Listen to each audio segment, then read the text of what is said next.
Luna's home, Silica Village, lay in a remote countryside far from the royal capital of Cobalt.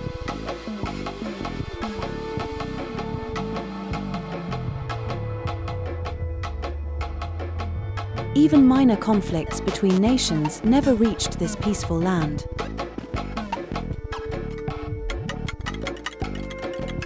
Seven pristine lakes embraced the village, sustaining a cycle of life. Responding to the bountiful blessings of the water, vividly colorful crops flourished, supporting the village's economy.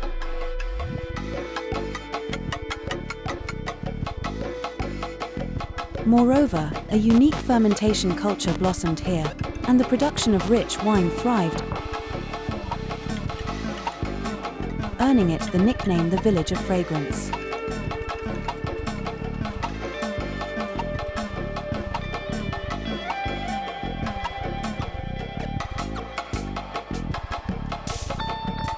In their daily lives, the villagers lived by using small feats of practical magic. They dried their laundry with wind magic, watered the fields with water magic,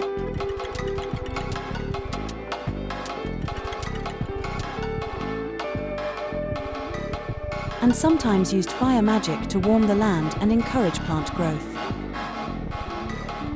Their magical prowess was nowhere near that of the ancient Trinity era, yet they wielded magic skillfully, making their farming far more efficient.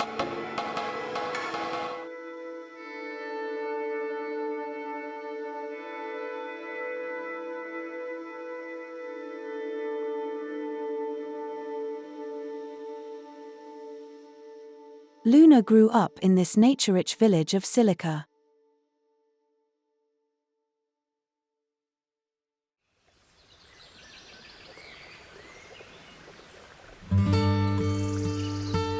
Today again, she spent many times longer than the other villagers tending to the fields with great care.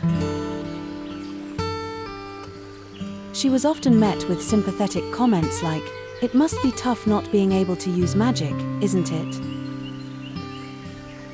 Whenever that happened, Luna would reply, "Well, taking the time to work closely with the soil isn't so bad." She always answered with a gentle smile.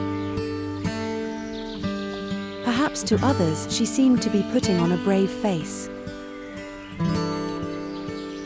But Luna genuinely felt that way in her heart. In the past, she had been bullied for being different, as the only one who could not use magic. She had experienced bullying because of it.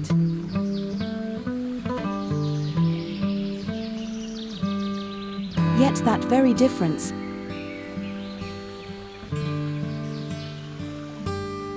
led her to delve deeply into nature and botany.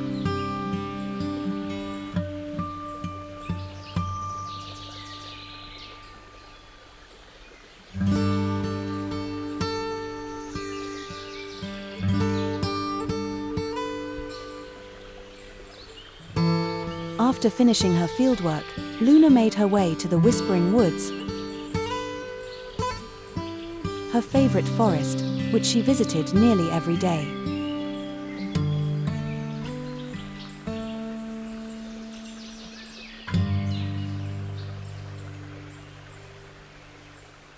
And there, beneath the dappled sunlight, she would quietly turn the pages of her book once again.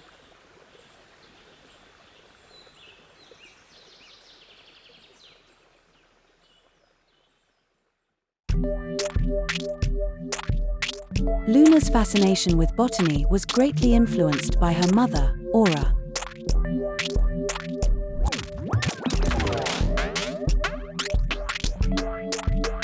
From a young age, Aura displayed exceptional magical talent and was hailed as a child prodigy.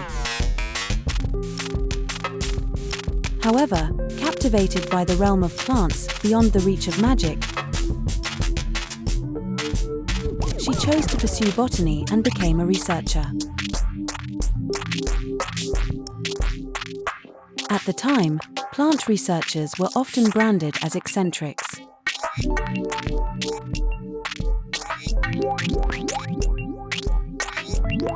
It was at Cobalt Research Institute that she met Luna's father, Teda,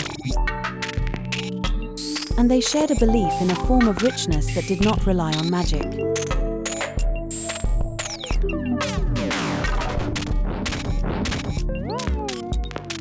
After devoting themselves to botanical research day after day, Aura and Teda decided to walk through life together, and Luna was born. Yet when Luna was 5, Teda left on a journey and was never heard from again.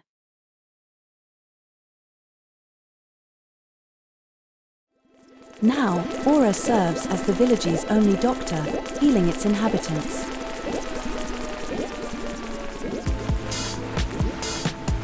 That girl, she really is becoming more like Teda. She saw echoes of Teda, who had once spent every day cherishing the garden flowers, in Luna. I'm off. Deep in the forest, Luna was reading an old book called The Seed of Water.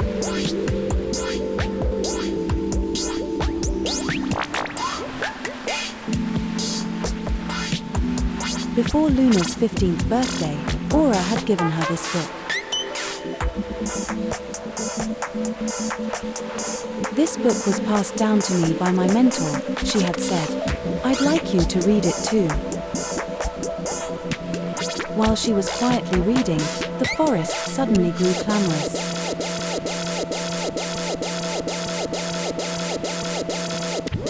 The trees swayed, and birds all took flight at once. Black smoke was rising in the distance, from the direction of the village.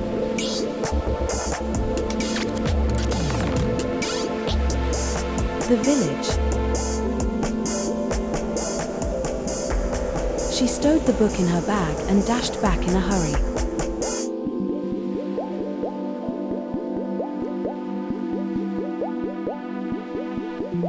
As she drew nearer, she saw chaos unfolding.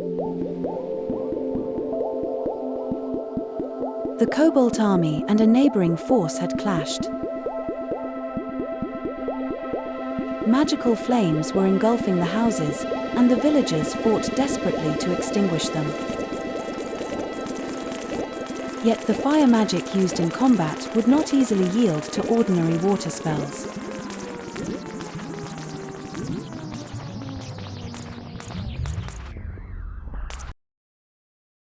Luna spotted Aura in the village square.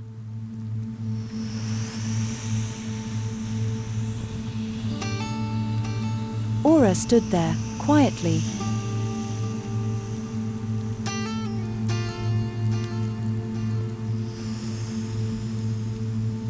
Shrouded in a pale blue light.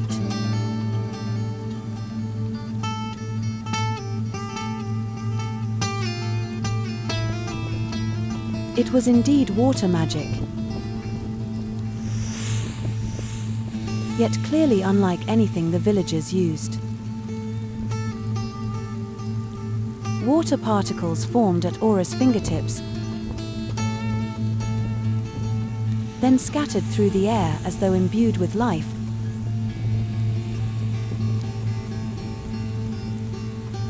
Subduing even the most potent flames.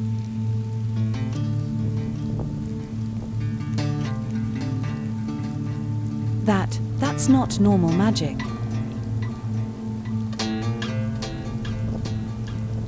What on earth is happening? Murmurs spread among the villagers. In just a few minutes, all the flames in the village had vanished.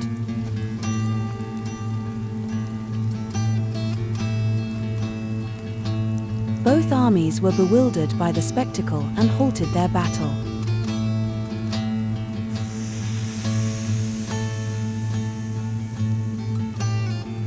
Watching from the village outskirts was a man with a cold gaze. He appeared to be a high-ranking officer of the Cobalt army. He jotted something down and whispered to his aide.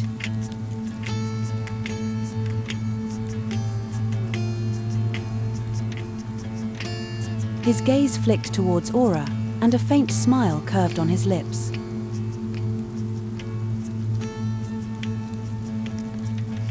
Evening fell on Silica Village. The danger had passed. Luna and Aura walked home in silence. Their long shadows stretched across the lake's surface as the setting sun cast its glow. "Mum, that magic, it wasn't normal, was it?" Luna ventured hesitantly. Aura remained silent for a while, then drew a deep breath before replying.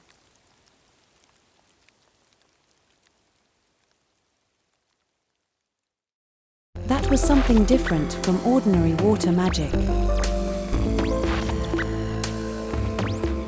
I've been researching it, getting a little closer to the true nature of water. Research? You mean your botany studies led to that magic? Aura stopped and quietly pointed to the lake's surface.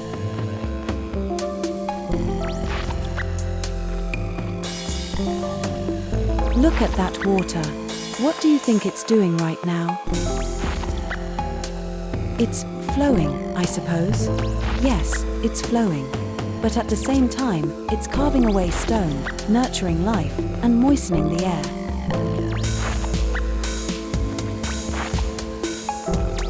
Water is what connects everything. In other words, the seed of water resides within us. Mum, you could have become an incredible mage, so why become a doctor? Powerful magic can sometimes be used in the name of justice. A tender smile appeared on Aura's lips. Power is never meant to be displayed for its own sake.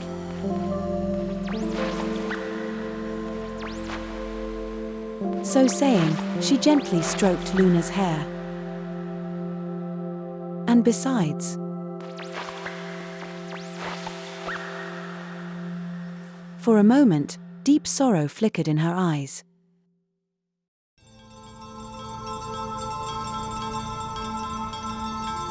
Luna, you'll soon be 15.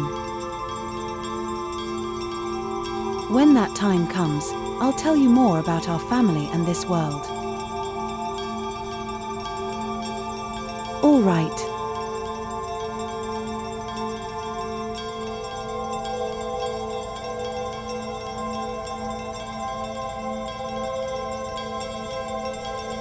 The next morning, after helping with the village's restoration, she ventured into the forest once more.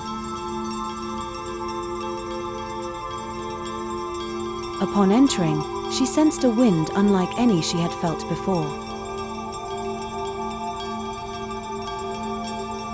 The rustling of the trees seemed to guide her onward.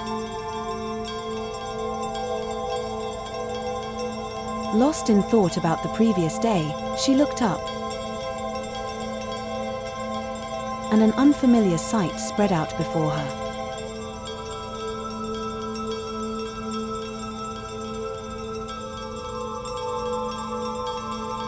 Where or am I? At the base of a large tree, she found a moss-covered stone monument.